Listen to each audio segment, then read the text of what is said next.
What a నాకసలు mind పోయింది. Stadium అంతా ఒక్కటే పేరు మారుమోగింది. సంజు శాంసన్. ఇండియాను సెమీస్‌కి తీసుకెళ్లిన సింహం. సంజు శాంసన్ 97 నాటౌట్.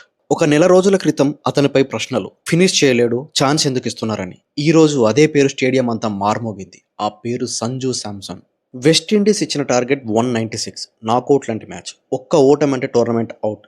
ఇండియా ప్రారంభం బాగోలేదు. వికెట్లు పడుతున్నాయి. ప్రెషర్ పెరుగుతుంది. స్టేడియంలో టెన్షన్. అక్కడి నుంచి ఒక మనిషి స్టెపప్ అయ్యాడు.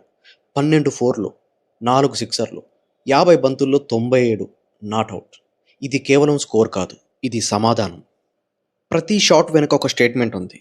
Cover drive class, pull shot power, finishing మాత్రం నెక్స్ట్ లెవెల్. ట్రోలర్స్కి రిప్లే బ్యాట్తో ఇచ్చాడు. సెమీస్ టికెట్ తనే బుక్ చేశాడు. 19.2 ఓవర్స్, 199/5 వికెట్స్. ఇండియా విజయం. అప్పుడు సంజు ఆకాశం వైపు చూసి చేతులు జోడించాడు. ఆ క్షణం గూస్ బాంబ్స్. అది కేవలం మ్యాచ్ గెలుపు కాదు, ఇండియా గెలుపు. ఈ విజయంతో టీమిండియా అధికారంగా సెమీఫైనల్స్లోకి అడుగు పెడుతుంది. మరి ఈ రోజు నుంచి ఒక విషయం clear. Form is temporary, class is permanent. Remember the name Sanju Samson forever. ఈ మ్యాచ్ సంజు శాంసన్కి జీవితాంతం గుర్తుండిపోతుంది. క్రికెట్ చరిత్రలోనే one of the best match. 10 ఏళ్ల క్రితం ఇదే వెస్టిండీస్ సెమీఫైనల్లో మనల్ని ఓడించారు. అప్పుడు చెప్పలేని బాధ.